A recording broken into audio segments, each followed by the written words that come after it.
Hello বন্ধুরা, আজকে আমি একটি কাতলা মাছের সুন্দর রেসিপি তৈরি করছি, বাদশাহী কাতলা। তো প্রথমে কাতলা মাছগুলো ভালো করে ধুয়ে আমি এখানে নুন হলুদ মাখিয়ে রেখে দিয়েছি। আর আমি কিছু মশলা রেডি করেছি। এখানে আছে পেঁয়াজ, রসুন, আদা, কাঁচা লঙ্কা বাটা, এখানে কিছুটা টক দই ফাটানো আছে, আর ওখানে আছে পেঁয়াজ বেরেস্তা, পোস্ত, কাজু, মগজ, এটা দিয়ে বাটা একসাথে, আর কিছুটা নারকেল কোড়াও আছে। এবার আমি কড়াইয়ে তেল গরম করে আস্তে আস্তে মাছগুলো ভেজে ফেলবো। মাছগুলো খুব কড়া করে ভাজবো না, আবার খুব হালকাও ভাজবো না, মিডিয়াম করে ভেজে নেব। মাছগুলো ভাজা হয়ে গেছে। এবার আমি কড়াইয়ে দিয়ে দেবো তেজপাতা, এলাচ আর লবঙ্গ, এই তিনটাই আমি ফোড়নে দিচ্ছি। এবার যে ওই আদা, রসুন, কাঁচা লঙ্কা, পেঁয়াজ বাটা করে আমি রেখেছিলাম, সেটা আমি মশলাটা দিয়ে দিলাম। তারপরে দিয়ে দিলাম লঙ্কার গুঁড়ো, তারপরে আমি এখানে দিয়ে দিব ধনে গুঁড়ো,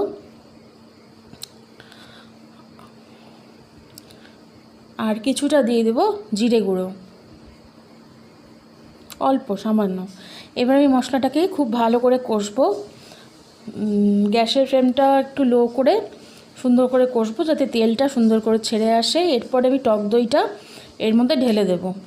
টক দইটা ঢেলে দেওয়ার পরে আমাকে খুব ভালো করে এটা নাড়তে হবে, যাতে দইটা ফেটে না যায়।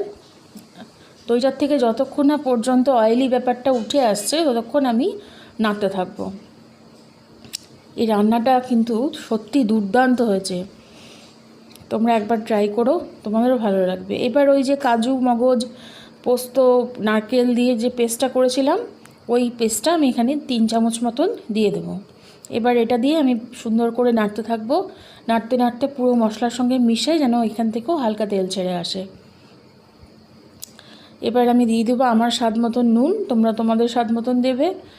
আর টেস্টের ব্যালেন্স করার জন্য দিয়ে দেবো সামান্য একটু চিনি।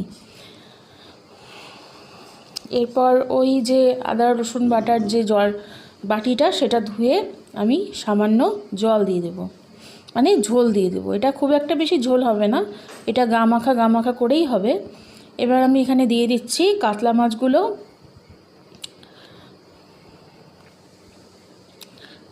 কাতলা মাছগুলো দিয়ে আমি ভালো করে ফোটাবো, মোটামুটি ফোটাবো, নাহলে বেশি ফোটাতে গেলে আবার ভেঙে যেতে পারে। আর এরপরে আমি দিয়ে দিব 3-4টা কাঁচা লঙ্কা চিড়ে। যাদের ঝাল কম মনে হবে তারা যেন কাঁচা লঙ্কাটা টিপে খেতে পারে।